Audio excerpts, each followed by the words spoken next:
Welcome to GrayPrimer. My name is Nick. I'm your host, and this is day 2 of our tank weekend. Today, it's time for some Immolation.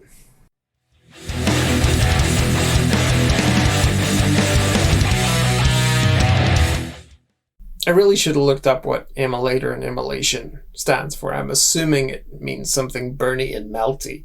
So let's roll with that. Certainly there's a lot on this tank that's going to burn you or melt you. These huge flamer units at the front, these burning torches along the side, like it's looks pretty hot. It also has a stained glass window at the front, which I think is just insane. But I'm really excited to get into it. Yesterday, looked at Pillars of Faith from Shield Wolf, which is the tank from my Dominion squad within the Order of the Bloody Rose, my Adepta Sororitas Battle Sisters army. This one is going to be my flagship. This is going to be the Canoness's personal tank, riding into battle with her standing on the back. I'm going to work out how to make that happen with this altar on the back. Work out how to alternate between her and it. Maybe some magnets. Science. Back soon. See, what I like about this packaging is that it's so understated. And it can have a lot of this sort of empty space around it because look at this tank. You don't need a lot of fancy stuff on your cover when you got a tank that looks like this. What a magnificent thing. Somewhere under there is a Rhino. Somewhere. Can't even... No. When you look at this above it, that's just magical. This is our Adepta Sororitas Immolator. This is the, what do they call it? The Incendiary Transport Tank of the Faithful. Wonderful stuff. This little triumphant little cherub with a skull mask on and the trumpet. And we can see this incredible turret with the stained glass bulletproof window up here, blast shield or whatever it's called. We've got tons of really delicate detail throughout this miniature. The mark of the sororitas there, the fleur-de-lis symbols. I mean, this thing is just, it is stunning. The sort of flaming things at the doors here. You just gotta love this. It is just dripping in iconography, heraldry. The stained glass window itself is magnificent. I imagine that's clear plastic. And I'm kind of hoping it's something that can go in after the main construction is complete, because I'd want to get this primed, obviously, with like the clear plastic window in it. Oh, that missile, that hunter killer missile is so cool. I love that it's got this sort of firing tube, which has got all the Adepta Sororitas stuff on it. But the missile itself is very just flat grey and white with the red ring. You know, it's just a standard munition. We've got then the Immolation flamers, the heavy bolter, and then the optional twin multi-melta. So cool. Let's get into it. I've said it before, but I love these trays that come with these miniatures. Just makes it so much easier to keep it organized when you're building it. Okay. Oh, straight away, you can see the stained glass window, which has got some lovely design touches on it.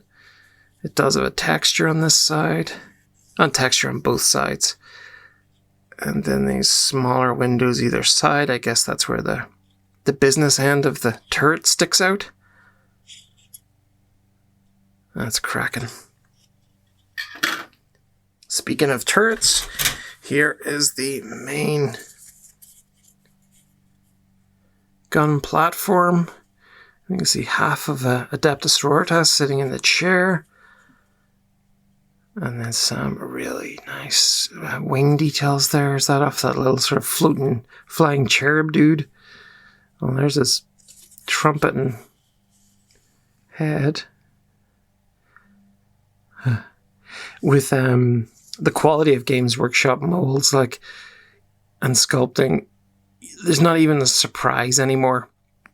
When you open the box, you're no longer like, oh, it's just as good as it is on the box. Because now you just know it's going to be as good as it is on the box.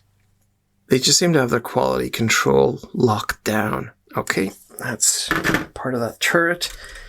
This looks like the rest of it. Yeah, and the main sort of weapon systems here for that platform. And then the top plate of the tank. And some more fantastic Adepta Sororitas details here. I guess this is the shrine that sits behind the gunner. Part of that system. And the candles and everything lit. Amazing. Absolutely amazing. I constantly marvel at the imagination that goes into these. And it doesn't have to stop when you build it. You can put your own imagination into it with the way you paint it, the way you modify it. Magic. And then we see some doors here. We've got the base plate of the Rhino. These, I guess, are these sort of flaming things that stand outside the doors. And this side, some lovely sculpted details there in what would be an otherwise ordinary Rhino. This one looks pretty magnificent, even on the sprue. And yeah, I'm liking that. This bit of plastic there, just broken off of the stained glass window.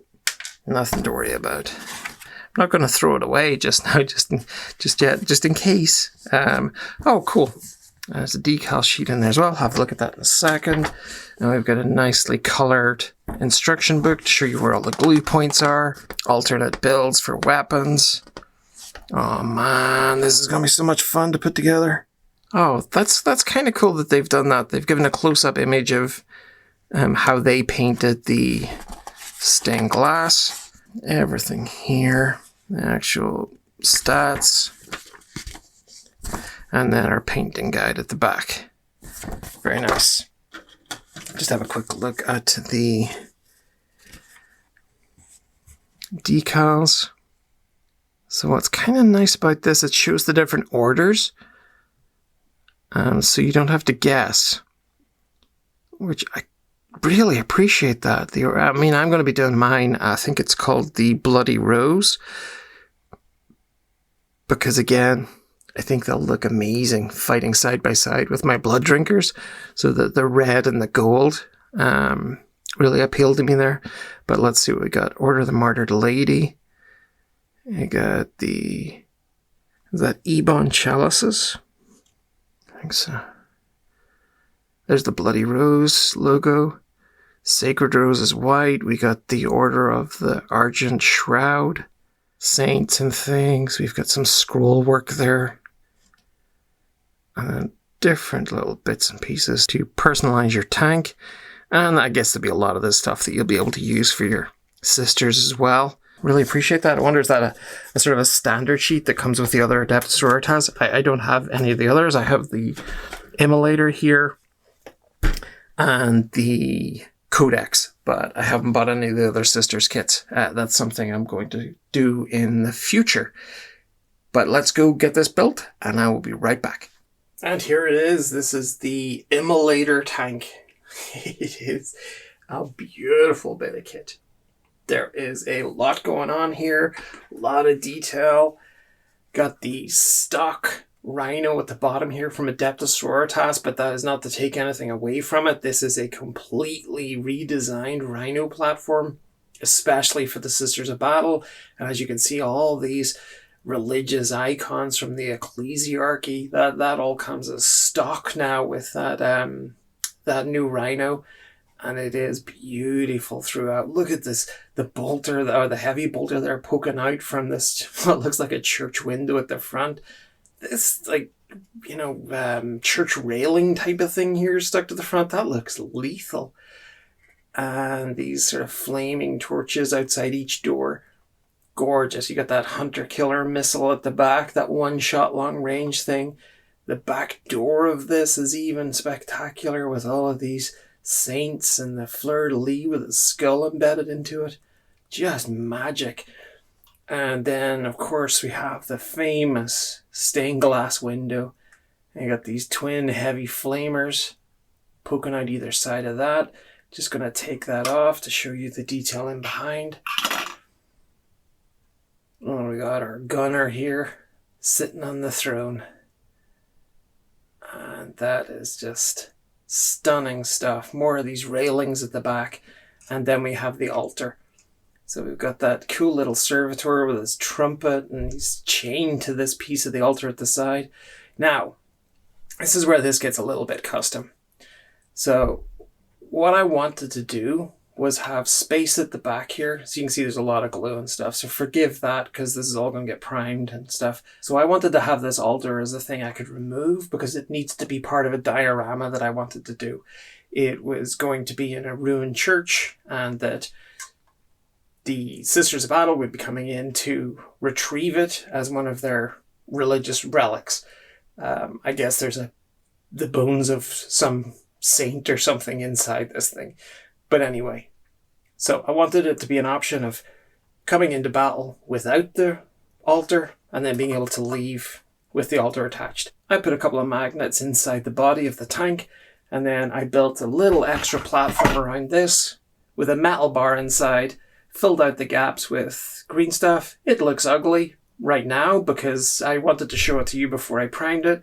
It just gave me the little bit of elevation I needed, gave me the space to put in the metal so that it would stick to the magnets. And it also means that when we're riding into battle like this, I can attach my sister Ardana miniature, who's my Canoness from Raging Heroes.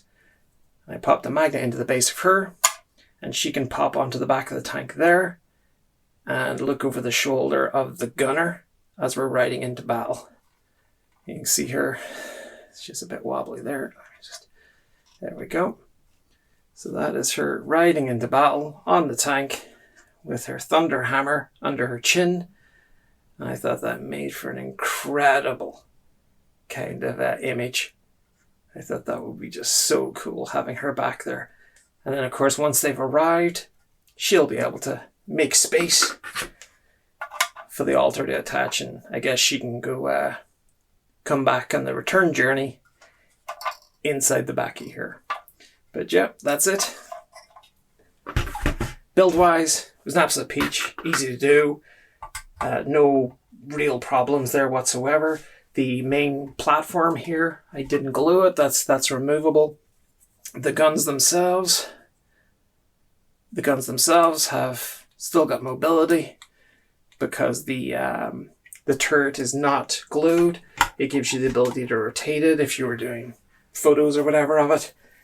The heavy bolter in here too is not glued, so that can move up and down as far as I remember. No, it can move side to side, sorry. So it's really nice having bits like that where you could, if you were doing a particular picture or something, if you want to do a bit of a set piece, you can angle it whatever way you want. If you want to glue it in place, it's up to you entirely. Lovely to build, lovely looking miniature. It's great to see the Rhino platform updated completely for the Adepta Sororitas, rather than then issuing you with like a Adepta Sororitas doors so that you can update like a Space Marine tank to look Sisters of Battle. Yeah, that would have been okay, but this is much, much better. The stained glass window is kind of neat. I like the challenge of that. I guess the parts that don't have colored glass in them, you'd need to do like in a sort of a flat black to give it that kind of lead feel. So that'd be an interesting challenge somewhere down the line. But for now, that is us. It's a great tank. It's nuts with the stained glass window. I love the altar. I love that my kit bashing thing worked out really well with the option of being able to put the Canoness on the back here. Was exactly what I was hoping for. And that wraps it up. I've got another 2 days of tanks to go, though. I'm back with Shield Wolf tomorrow. Yesterday we saw the Pillar of Faith, which was a tank about twice the weight of this. So it'll be interesting to see if Fimrir is heavy again. But that's coming up tomorrow. Please like, share, and subscribe if you enjoy the content, and thank you so much for watching. Take care. See you soon. Bye-bye.